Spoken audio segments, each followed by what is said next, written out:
Sebagai contoh, ada satu sahabat saya, Pak Chandra. Kalau kita kenal JobDB, dia adalah cukup jenius sekali sahabat saya ini. Tahun 2000, tahun 2000, kita tahu di dunia digital, kita kenal yang namanya Amazon baru berdiri, Alibaba baru berdiri gitu ya, dan JobDB. Dia adalah putra Indonesia cukup terbaik, dan JobDB ini punya pengalaman atau untuk mencari kerja ini bisa 24 juta per tahunnya orang kerja melalui JobDB. Ini putra Indonesia. Kemudian di tahun 2010, perusahaan JobDB ini dibeli oleh kapitalis liberal, dan teman kita nih, Mas Chandra ini, dia exit cukup besar sekali, dia tinggal di negeri Australia dan segala macam. Dan selama 10 tahun dia tidak boleh membangun platform yang sama dengan JobDB tersebut gitu ya. Nah, bayangin di 2007-2008 Facebook baru mulai itu belajarnya sama dia bagaimana memahami sosial media. Jadi dia dekat sekali sama Facebook, Mark Zuckerberg dan lain sebagainya. Nah, yang menarik, Desember 2020 kemarin genap 10 tahun dia tidak boleh membuat perusahaan sejenis. Akhirnya dia launching sebuah produk baru, yaitu namanya JobSeeker. JobSeeker ini agak berbeda sedikit dengan JobDB, tapi yang heran adalah dalam 6 bulan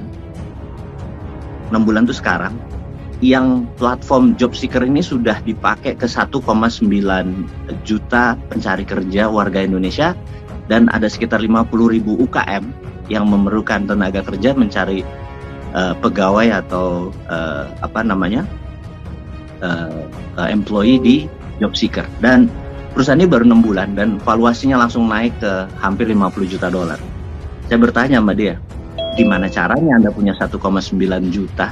Gimana caranya 1,9 juta? Apakah Anda bakar uang? Dia bilang, bakar uang itu kuno. Itu jawabannya. Bakar uang itu untuk perusahaan yang hidup di tahun 2007-2011. Jadi yang lahir di tahun segitu adalah Tokopedia, Bukalapak, Gojek, itu ya lahir. Nah, kalau lahir di tahun 2020 ke atas, kalau masih bakar uang tuh otaknya mundur 10 tahun katanya. Jadi yang dia pakai namanya growth hacker. Jadi dia nge-hack data-data dari Facebook, orang-orang yang mencari kerjaan, kayak pra-approve credit card. Jadi mau nyari kerjaan nggak langsung nongol di sosial medianya dan di IG-nya mereka, personalnya, atau di direct message-nya, di DM-nya, atau juga di di WA-nya. Nah, akhirnya orang itu setuju 1,9. Nah, ini yang mau saya gabungkan. Jadi kalau kita tahu bahwa teknologi ini too fast, too furious gitu ya, kencangnya bukan main. Dan kita baru kita mau mengadaptasi aja, teknologi dan kecepatan bisnis digital itu sudah lompat lagi. Contohnya begini.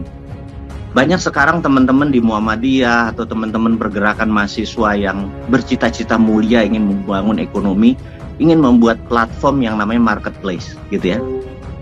Marketplace itu kuno karena udah 20 tahun, dan saya heran anak-anak ini masih buat marketplace yang full. Contohnya gini. Ini untuk menyadarkan kita bahwa Tokopedia itu sudah 12 tahun gitu ya. Kita nggak bisa tiru lagi, itu udah kuno gitu. Jadi dunia digital tuh ada push, ada pull gitu ya. Pull itu tarik. Nah, mereka dulu nge-pull, narik. Jadi misalnya Tokopedia ngarepin orang masuk ke sana, Bukalapak ngarepin orang masuk ke sana, di-pull, ditarik, dan mereka berani bayar untuk nge-pull, narik. Kalau teman-teman di ITB AD mau buat platform yang narik orang kuno, Anda bisa bakar-bakaran, nggak karu-karuan, uangnya tetap aja nggak ada yang masuk di tempat Anda. Sekarang ini namanya push marketing. Jadi Anda nyerang gitu, masuk ke WA, masuk ke IG, masuk ke email, namanya push gitu ya. Jadi bisa dibayangkan kalau marketplace yang dibuat masih pull, Anda 20 tahun terlambat gitu. Dan itu heran masih diajarin di kampus-kampus gitu.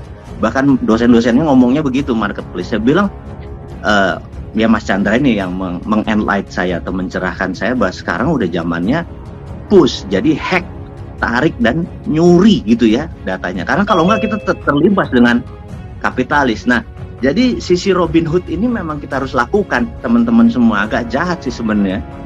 Jadi kita tidak menentang, tapi kita masuk sistem mereka, habis itu kita rebut. Ya Robin Hood lah gitu ya.